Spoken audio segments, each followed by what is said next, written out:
experience and history with the city of Taylor. I met Gus under Mayor Petoniak, I believe, at that time, and the one thing about somebody like Gus is that he's experienced a lot of these things firsthand, so a lot of the research is already built in. He doesn't have to pick up the phone and call somebody. He lived it. He was here. He was part of it. A lot of that stuff is one of the advantages is I believe will cut down billable hours just by having somebody with the institutional knowledge that he possesses. The firm is a powerhouse. They're probably one of the bigger firms, and I encourage you guys, if you haven't been there, make an appointment, stop by, see Gus. When you walk in, you feel like you're a partner with the U.S. Army. I mean, there's that many attorneys there, and if you're ever in litigation, the one thing you want is qualified attorneys on your side of the bench. Currently, your firm has, do they serve as city attorneys or corporation counsels for any cities currently? Yes, there's a number of them in Illinois that we represent, and I can get you a list, Alex. Okay, that's fine. Anything else from council? Okay, I guess we're good. Thank you. Hey Gus, that young firefighter, I'm going to introduce you. He's the fire chief. Oh, I'm sorry. You look too young to be a firefighter. And he's not that young.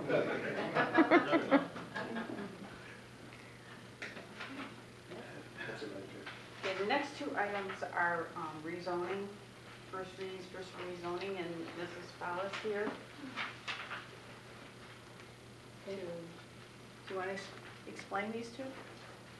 Yeah, the first one, there's a vacant piece of property it's on Eureka Road, just west of Hooters.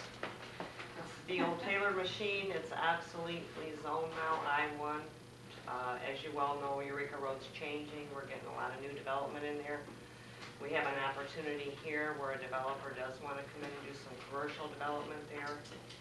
It is master planned for that use. So we hope you'll support it. The second one is for the Menards property. There's a single small piece of property just north of Greensway off of Racco Road, and there's some obsolete industrial facilities. They have purchased that. They're going to vacate Greensway and then continue on their retail development there. And that piece of property too is master planned by the city for commercial.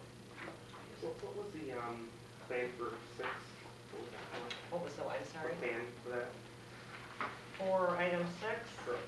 Right now, it's preliminarily a furniture store and some type of upscale restaurant. Thank you.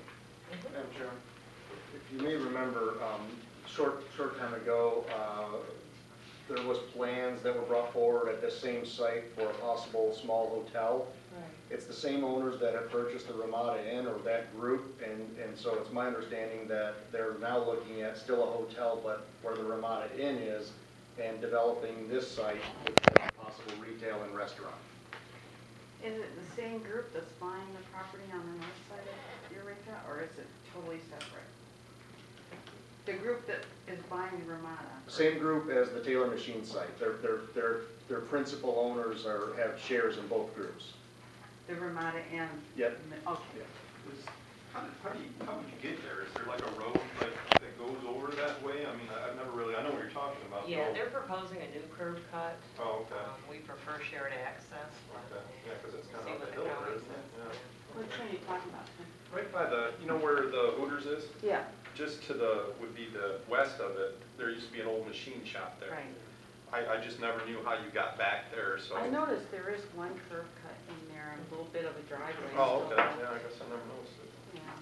Because Eureka Road is a county road, of course, the county will have to authorize any additional curb cuts, and they'll look at the traffic implications. I mean, we'll have our study done, you know, in a short period of time, but they may want a deeper dive on that particular location, especially with the amount of traffic that's already coming out of the Home Depot lot. And through the chair, they have already added it into, it's my understanding, to the traffic study going on. Anything else on that? Okay, item number 8 is about our library. We can say our library now, right? Mr. Mayor, did you want to? Yep, Madam Chair, there's a couple couple of items that are tied to, I guess it's 8, 9, 10, 11, 12, and 13. I guess we could talk about all of them. As you guys know, the city was considering at some point in time separating from Wayne County. We thought we would have a little more time to do our research and prepare for the separation. A short time ago, the Director of Health and Human Services came into the city of Taylor and basically put us on notice that as of July 1st, we would no longer be part of the Wayne County library system. They were giving us our official notification. So we started to review the options, and essentially this is where we're at. Under the Library Act, what it requires is us to pass a resolution, which is the resolution that's spelled out in front of you, and then essentially form a 5-person board. There are 5 appointments that are on the subsequent items, and they all have alternating years up to a 5-year term. So 1 year, 2 year, 3 year, 4 year, and 5 year.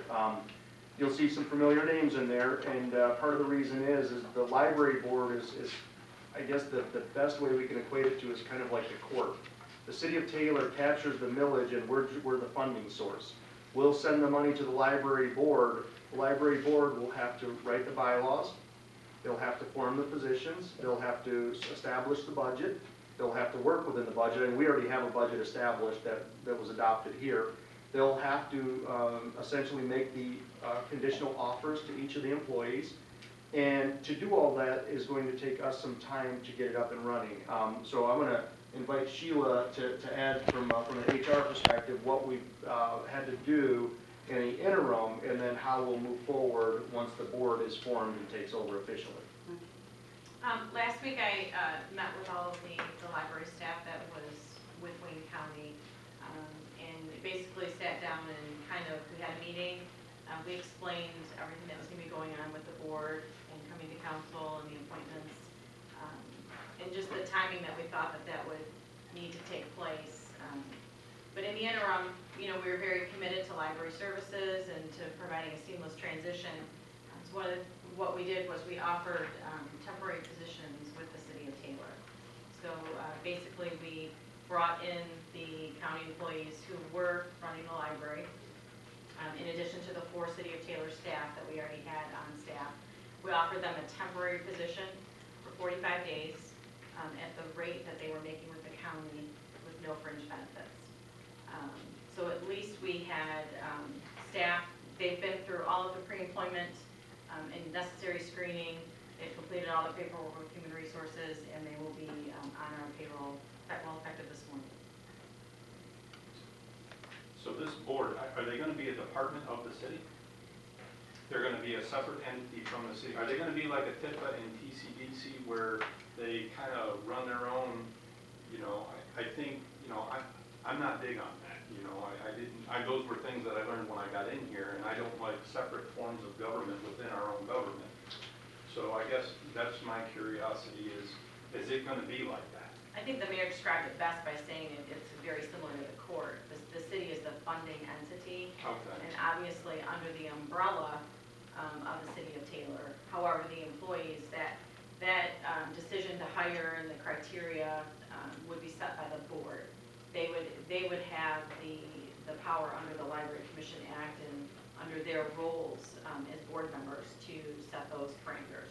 They set the budgeting. They'll decide how many positions, how those positions will be filled, what the process will be, the qualifications, salaries. But that would be the responsibility of the board.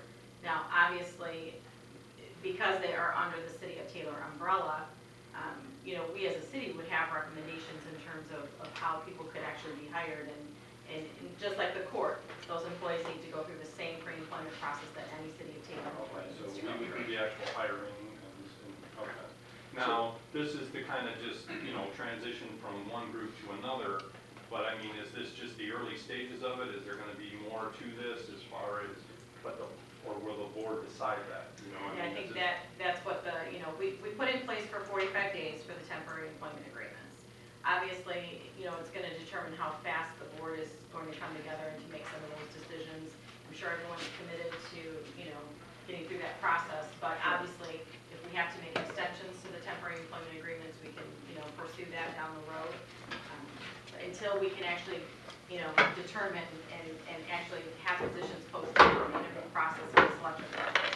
If I could go back for a minute to your comments, I think where you were going with this, Councilman Woolley, is I don't think we felt any different. We thought that this could come in under the city and the city could essentially manage it. I mean, that's what we had kind of planned the entire time until we found out that under the Library Act, we couldn't do that. Yeah. And of course, I know that the library board is here, some of the commissioners are here, the librarians here. And this has been the hard part because we met with them a week ago and we've been really quiet up till that point. And the primary reason is we didn't want to give them bad information, and because we weren't sure of what our options were, we essentially had to just remain silent until we knew what we could do, what we had to do. And so here we are. And yes, the board will have a lot of latitude though. I mean, the board will essentially form these positions and they will draft bylaws. Of course, you know, there will be legal help involved, but the board will have a lot of responsibility and a lot of authority. Well, but they will have a budget to abide by. Yeah, there's a which millage, is stated, which is- you know, which is set by the Is that- administrator. Okay. Yeah. Is that what you're Yeah. referring to under act monies? Is that the millage that you're referring to? Yeah, we have what's the millage, Jason? What's the? Well, the maximum millage is 1 mil per statutory law, but with having to go back, I don't have the top of my head, but I believe we're at 0.88 something for the mill for it. And in order to levy that mill, we have to follow the Library Act, which is to establish the board for a city library.